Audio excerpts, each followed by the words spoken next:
یہ دل ہی چونکہ سینے میں اللہ نے ایک بنایا ہے تو دل ایک ہے تو محبت بھی ایک ہی رہے گی، رب رسول کی محبت۔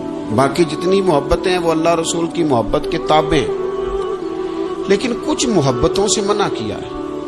ویسے اسلام دین محبت ہے، اسلام بات ہی محبت کی کرتا ہے، کچھ محبتوں سے روک دیا۔ ان میں سے ایک محبت ہے دنیا داری کی محبت، پیسے کی محبت، لالچ، ہرس، ہوس، طمع، اس سے منع کیا۔ یہ جڑ پکڑ جاتی ہے انسان کی طبیعت میں، روحانی زندگی کو ساری کو توڑ کے رکھ دیتی۔ خواہشات کا پیار، مال کا لالچ، یہ انسان کے باطن کے اندر حالات بڑے خراب کرتا ہے۔ قرآن مجید کی جو آیہ کریمہ کا میں نے حصہ تلاوت کیا تو اللہ کریم نے فرمایا المال والبنون زینت الحیات الدنیا، فرمایا یہ مال اور بیٹے دنیا کی زندگی کی رونق ہیں۔ المال والبنون زینت الحیات الدنیا، فرمایا یہ مال اور بیٹے یہ دنیا کی زندگی کی رونق اور زینت ہیں۔ والباقیات الصالحات، فرمایا باقی رہنے والی تو اچھی باتیں ہیں، اچھے اعمال ہیں۔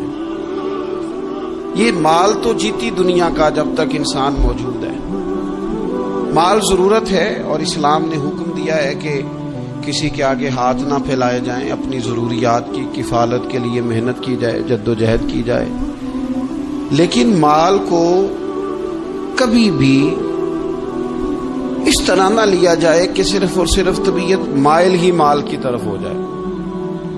یعنی ہر وقت یہی سوچنا کہ میں امیر کیسے ہو سکتا ہوں، مشہور کیسے ہو سکتا ہوں، آگے کیسے بڑھ سکتا ہوں۔ اچھا، دنیا کا مزاج یہ ہے کہ دنیا کے آپ پیچھے بھاگیں تو آگے بھاگتی ہے، دیکھ لیں تجربہ کر کے۔ آپ پیچھے بھاگیں دنیا کے مال کے، یہ آگے بھاگے گا، اور اگر آپ نے رخ پھیرا ہے تو اللہ بڑا کریم ہے، پھر تو دنیا کا مال غلام ہو جاتا ہے۔ دنیا کمانی ہے، محنت کرنی ہے، لیکن دل میں دنیا نہیں بسانی۔ نبی پاک علیہ السلام نے ایک جملہ کہہ کے ہمیں اپنی باطنی تربیت کا، روحانی بلندی کا نسخہ عطا کیا ہے۔ حضور فرماتے ہیں دنیا کی محبت ہر بیماری کی، ہر برائی کی جڑ ہے۔ دنیا کی محبت ہر برائی کی جڑ ہے۔ آپ دیکھ لیں آج لوگ ڈاکہ زنی کس لیے کرتے ہیں؟ دنیا کی محبت میں، دولت کی محبت۔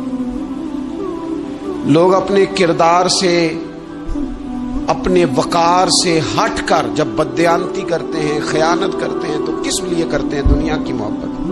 حتیٰ کہ قتل، یعنی انسانی جان اور زندگی کو ہی ختم کر دیا، کس لیے؟ اسے جائیداد چاہیے تھی، مال چاہیے تھا۔ دنیا کی محبت اندھا کر دیتی ہے، ہر بیماری کی جڑ ہے۔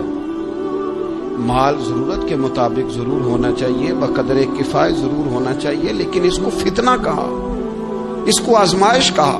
نبی اکرم صلی اللہ تعالی علیہ وآلہ وسلم نے فرمایا مجھے تم پر اس چیز کا ڈر نہیں ہے کہ تم پر غریبی آئے گی، بلکہ حضور فرماتے ہیں مجھے اپنی امت پر ڈر اس بات کا ہے کہ دنیا ان پر کشادہ کر دی جائے گی، ان کے پاس مال آئے گا۔ مال آنا، دنیا آنا، یہ خوف کا مقام، بڑی تباہی کرتی ہے دنیا۔ مال جہاں جہاں آیا ہے فتنہ بھی آیا، اختلاف بھی آیا، حسد بھی آیا، اور بہت سارے مالداروں کے پاس تکبر بھی آیا ہے، اللہ ماشاءاللہ، غرور بھی آیا ہے، انا نے بھی جنم۔ یہ سارے فتنے مال کی وجہ سے۔ نبی اکرم صلی اللہ تعالی علیہ وسلم نے بحرین کی طرف قافلہ روانہ کیا تو وہاں سے مال غنیمت آیا۔ کچھ لوگ ایسے تھے جو گئے نہیں فجر کی نماز پڑھ کے، اس لیے بیٹھے رہے کہ آج مال تقسیم ہوگا۔ تو حضور فرمانے لگے تمہیں پتہ چل گیا ہوگا کہ بحرین سے مال آیا ہے؟ حضور جی ہمیں پتہ چل گیا تھا۔ تو محبوب فرمانے لگے تمہیں ایک بات بتاؤں، ہر امت کے لیے کوئی آزمائش، کوئی فتنہ ہوتا ہے، میری امت کا فتنہ مال ہے۔ میں بڑی مشکل بات کر رہا ہوں آپ سے، اس کو آپ نے آسان نہیں سمجھنا، یہ بڑی مشکل بات کر رہا ہوں۔ پیسوں کی محبت نہ ہو دل میں، پیسوں کی محبت نکال دیں، یہاں تو میرے بھائی چھوٹے چھوٹے لوگوں کو لوگوں نے بتا دیا ہے کہ بڑا نوٹ کون سا ہوتا ہے اور چھوٹا کون سا ہوتا ہے. یہاں تو ہر چیز تلنے لگی ہے. یہاں تو جس کی نظر اللہ ماشاءاللہ کمزور ہے نا، نوٹوں کی پہچان اسے بھی ہے. لوگ ٹٹول کے دیکھ لیتے ہیں کہ کون سے والا ہے. یہ ان چیزوں سے تھوڑا سا اپنے آپ کو باہر نکالیں. ضرورت کی حد تک جو چیز بھی رہے وہ ٹھیک ہوتی. تو مال آزمائش ہے. یہ حضور علیہ الصلوۃ والسلام نے فرمایا. ذرا حدیث کا عنوان دیکھیے اور انداز دیکھیے حضور کی گفتگو کا. نبی پاک علیہ الصلوۃ والسلام فرمانے لگے، دو بھوکے بھیڑیے، خالی بھیڑیا بھی خطرناک ہوتا ہے اور الٹا بھوکا بھی ہو.